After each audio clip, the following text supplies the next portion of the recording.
Olá, muito boa noite para todo mundo. Arranjada no Alto Sertão, na proteção de uma gameleira copada, a pionada da comitiva festeira do Terra Viva DBO na TV está reunida na roda da fogueira, remexendo recordações de antigas toadas e canções, de violas choradeiras e de noites seresteiras. E convido os companheiros e companheiras boiadeiros do Brasil inteiro para também participar desta função, que está começando agora com a recitação da nossa prosa brideira do dia. É verdade verdadeira mesmo que quanto mais janeiros o caboclo vai carregando na cacunda, né, mais ligeiro parece que o tempo vai ficando. E eu estou falando isso aqui agora para lembrar os companheiros e companheiras fazendeiros que o ano está voando e o junho já está chegando no seu trecho derradeiro. Olhando então para o caso que está sendo passado no setor leiteiro brasileiro, o pessoal do portal Milk Point já está dando como feijão contado que depois de uma longa jornada cumprida no rumo de morro acima, ainda este mês presente, o vento deve mudar de lado no mercado e o carretão vai pegar o rumo de descida no estradão. A primeira parte da explicação para esta situação atual é a fartura de leite na praça, principalmente por conta do extraordinário crescimento da importação nestes meses recentemente passados. Repare bem, um amigo produtor, que, de acordo com o IBGE, que é o Instituto Brasileiro de Geografia e Estatística, nos 3 primeiros meses deste ano atual, a produção nacional teve uma redução de 1,2% em relação ao período correspondente de 2022. Mas fazendo a conta do jeito certo, né, que é até meio complicado, a quantidade de leite que estava à disposição da indústria e do comércio em geral entre janeiro e maio teve um crescimento de 4,5%, comparando com os mesmos meses do ano anterior. Essa diferença aumentou e engordou nesse tanto justamente porque o preço do leite lá fora estava, e ainda está até agora, né, bem mais em conta do que aqui no nosso próprio terreiro. E outra questão que ajudou demais a desequilibrar esta balança foi o forte esmagrecimento da demanda, por causa do desaparecimento do consumidor brasileiro. Em qualquer mercado, o resultado desta conjuminação entre fartura de mercadoria e diminuição da procura sempre é queda no preço, né? E com o leite, logicamente, isso não vai ser diferente. Tanto que a cotação já caiu do laticínio para o distribuidor atacadista e também no mercado spot, que é aquele onde participam só as empresas do setor. Aí o que deve acontecer daqui para frente é que, primeiramente, a produção nacional volte a aumentar com a entrada da safra nos estados do sul do país. Com isso, o produto brasileiro deve ficar, de novo, mais em conta do que o estrangeiro. E a importação, então, deve começar a diminuir. O passo seguinte é o repasse dessa redução no custo da matéria-prima, né, para o preço final do leite e dos derivados, que assim, desta maneira, vão poder ficar mais presentes na mesa das famílias brasileiras. O caso, então, é de esperar para ver e torcer, né? Por maior que seja a competência do cidadão na sua lida, não há quem tenha sabedência de tudo na vida. E tendo ciência dessa verdade, na hora de resolver alguma dificuldade a respeito de como garantir o fornecimento de capim de qualidade para o gado, o certo é pedir a interferência de um especialista, como a gente vai fazer agora na apresentação da sessão sobre pastagens com o engenheiro agrônomo Wagner Pires, consultor do portal DBO e nosso colunista aqui no Terra Viva DBO na TV.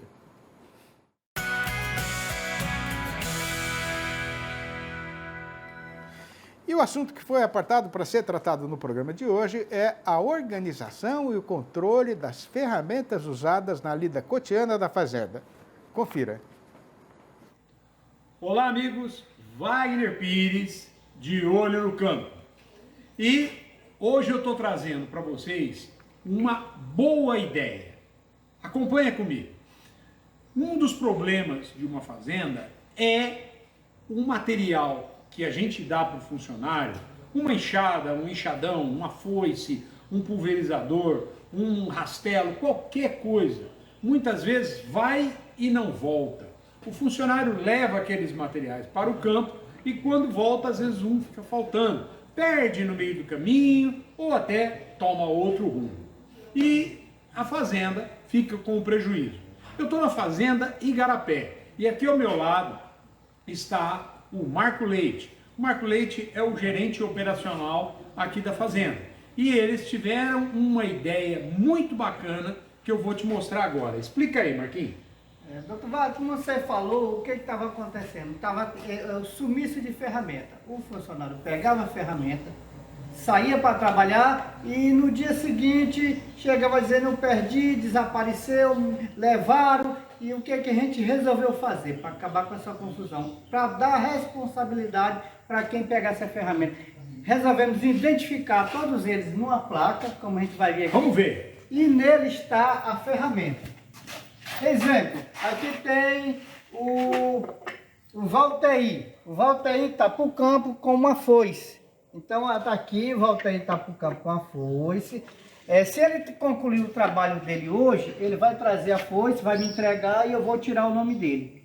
E, consequentemente, com as outras, está aqui o nome. Todo esse pessoal aqui que está com as plaquinhas está trabalhando hoje no campo. Tá, ó, tem lima, tem balde, tem bomba costal, Plantadeira, tem chaga, pá, tem tudo. facão. Todos eles estão aqui com os seus equipamentos. Eles não são obrigatoriamente de me entregar hoje, que o serviço pode terminar amanhã, mas sexta-feira é obrigado todos entregar, independente que tenha concluído ou não o serviço. Aí eu vou, retiro o nome e na segunda-feira eles novamente voltam para o trabalho. Se eles não me entregar, vai ser descontado do pagamento deles a ferramenta. Se quebrou a ferramenta, ele me entrega a ferramenta quebrada e eu entrego outra para ele. Então, resolvemos o problema de ferramenta na fazenda dessa maneira. Tá vendo? Uma medida simples, prática, que você resolve e às vezes evita de perder um bom funcionário, evita de haver um desvio por parte do funcionário e a gente perder a mão de obra aí. Então, dessa forma, a pessoa pensa duas vezes antes de perder pelo caminho as ferramentas, de às vezes a pessoa ter uma má ideia de ficar com a ferramenta e assim por diante. Isso aqui a fazenda tem todo o controle do trabalho, todas as ferramentas e evita prejuízo. Vamos aprender com essa boa ideia e nós vamos aí trazer para vocês outras boas ideias. Obrigado, Marco Leite. Tendo a precisão de dividir esta função em 3 partes iguais, para o pessoal da produção poder mostrar também os comerciais que sustentam a televisão, a gente faz aqui uma parada ligeira para recomeçar a nossa falação novidadeira em instantes. Aguarde. Com o frio avançando e o mês de junho estando cada vez mais perto do seu fim, em lugar nenhum do Brasil sobrou capim de qualidade e em quantidade para continuar sustentando a boiada na invernada. Pois então, para saber qual vai ser a direção que o carretão vai pegar daqui para frente, o caso mais urgente é saber de que tamanho é hoje o rebanho de gado terminado que ainda está para chegar no mercado. Mas o problema é que nem a cigana mais veterana nas artes da adivinhação vai ter a resposta certa para esta perguntação, né? Sendo assim, o procedimento recomendado é adquirir informação qualificada a respeito do andamento da negociação e dos efeitos disso na evolução da cotação. E para ajudar a resolver esta questão, a gente convidou para a nossa entrevista do dia a engenheira agrônoma Jéssica Olivier, analista da Scott Consultoria, que está em Bebedouro, aqui no interior paulista, abancada na frente do computador e ajaizada para participar desta nossa função novidadeira e noticiarista.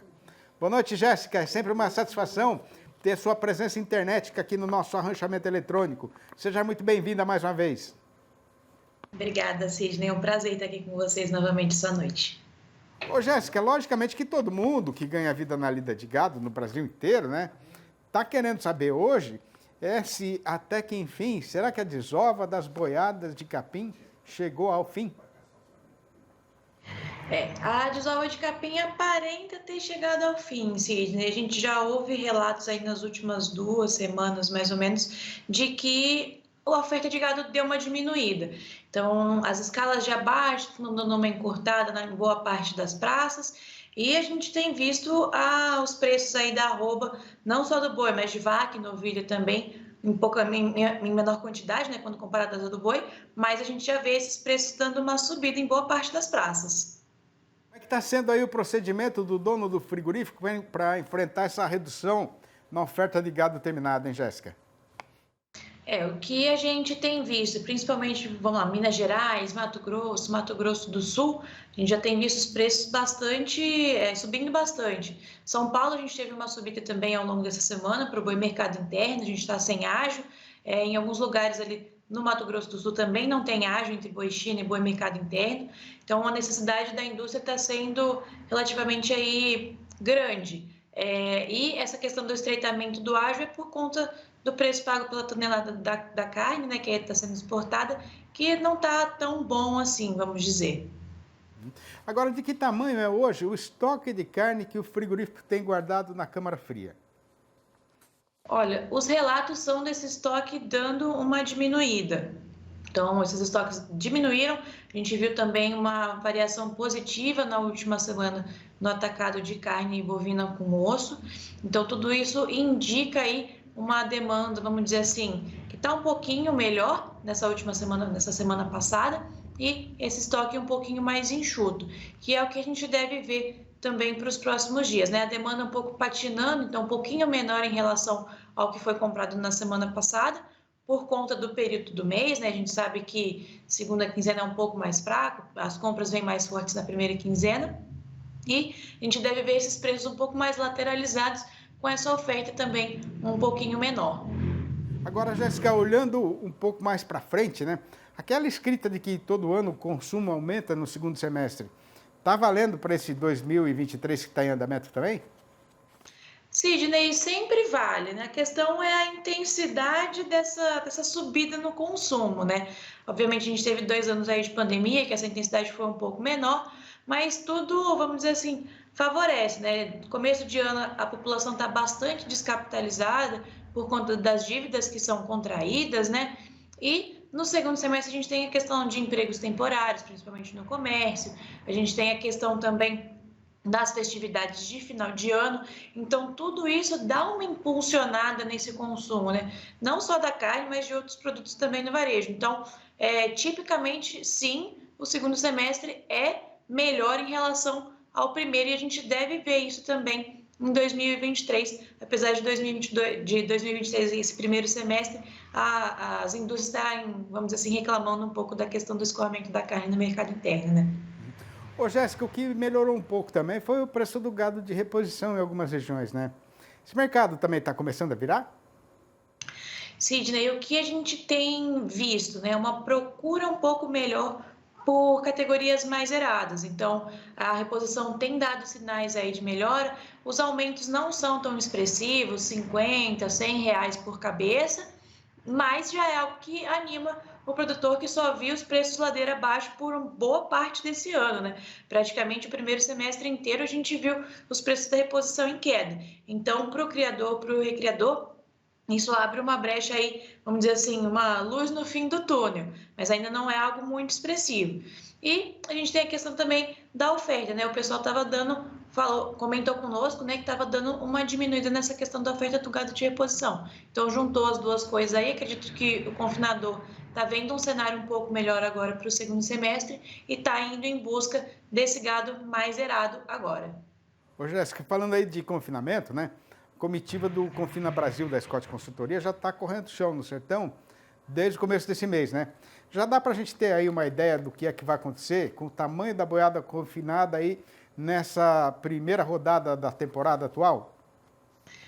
A primeira rota já passou aí por parte de São Paulo e parte do Paraná e vai continuar seguindo aí nessa estrada por um bom tempo ainda.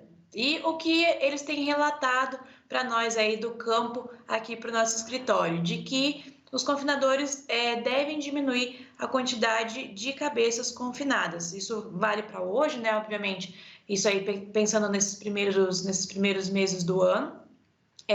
A expectativa do confinador é de que haja uma diminuição. A gente rodou também uma pesquisa remota aí em relação ao confino, então uma pesquisa da Scott mesmo, de levantamento de intenção de confinamento, e metade dos nossos respondentes acreditam que vai haver uma diminuição no confinamento em 2023. Então, tudo isso são parâmetros aí que levam a crer que a gente pode ter um volume de gado menor a estável ao longo de 2023, frente ao que foi confinado em 2022. Mas o que fica aí de expectativas, né? Primeiro semestre, o que a gente viu?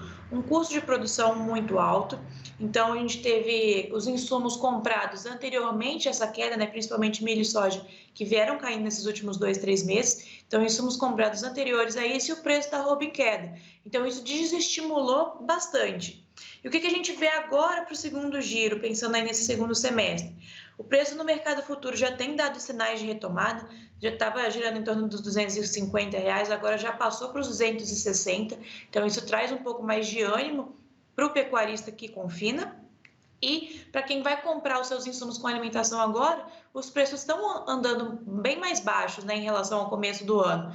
Então, isso pode trazer um cenário um pouco mais animador que faça com que isso vire, né? Obviamente, a análise vale para hoje, né? Porque, gente, pode acontecer qualquer catástrofe aí e mudar tudo isso que eu estou falando agora. Mas o cenário é esse, então a gente pode esperar aí uma viradinha aí no segundo giro. Muito bom. Jéssica, a gente está de olho aí, né, no Confina Brasil e tudo aí que vocês estão levantando no campo e você vai contando para a gente aqui, tá? Muito obrigado por mais essa sua participação aqui no programa. Abração para você, abração para toda a turma boa da Scott aí e até a próxima. Obrigada, Sidney. Só fica o convite aí, quem quiser saber um pouquinho mais do Confina Brasil, só seguir nas redes sociais, @Confina Brasil. A gente está no Instagram, no YouTube, é só seguir a gente lá. Até mais, pessoal. Muito bom, até. Sem ter precisão de fazer correria, porque na lida nem na vida não se resolve tudo num dia, a gente vai aproveitar a calmaria desse remanso e fazer uma parada para descanso. E quando o serviço for retomado, o nosso tempo será ocupado com o noticiário e o nosso comentário a respeito do mercado do boi gordo, que tem hoje a seguinte manchete anunciadeira. Atenção, muita atenção, os companheiros e companheiras fazendeiros, porque o Brasil entrou no tempo do frio e na nossa Praça Boiadeira a mudança de estação já fez o carretão embicar de vez na subida do estradão. Terra Viva DBO na TV volta já, aguarde. A negociada de boiada é como se fosse uma estrada que parece plana, mas que geralmente engana o vivente e antes de ser vencida tem de passar por descidas e subidas. E para não dar um passo errado, nem levar algum escorregão, o mais aconselhado é o caboclo ficar sempre muito bem informado do que está sendo falado no mercado a respeito do boi gordo e da sua cotação.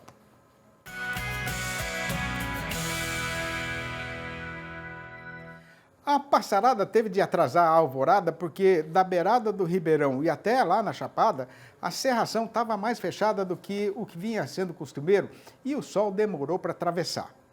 Para quem estava esquecido, esse caso acontecido teve a serventia de fazer a recordação de que o inverno foi começado oficialmente nesta quarta-feira, sendo então que o Brasil já está entrado no tempo do frio. E o que tem para ser contado é que o avançamento do calendário e a virada da estação pegaram o mercado pecuário mudando de direção e já embicado na subida do estradão. É verdade verdadeira mesmo que na nossa Praça Boiadeira a oferta de boiada engordada está bem menos folgada. O resultado foi que o comprador, depois de ter sido obrigado a guardar o facão derriçador de preço antes de voltar para o eito, agora está falando com jeito e educação para pedir para o fazendeiro o favor de arrumar um lote para ele poder carregar o caminhão. Mas o sujeito mesmo já sabe que não sobrou quase nada nas invernadas. E para quem ainda tem alguma coisa, agora é aquela hora tão esperada de a pintada matar a sede na aguada, né? A questão é que, se de um lado a fartura de gado terminado está acabando, por outro, a apertura do trabalhador brasileiro está piorando. E só depois da virada de mês é que o vivente vai ter dinheiro para comprar carne outra vez, o que está atrasando a recuperação da cotação.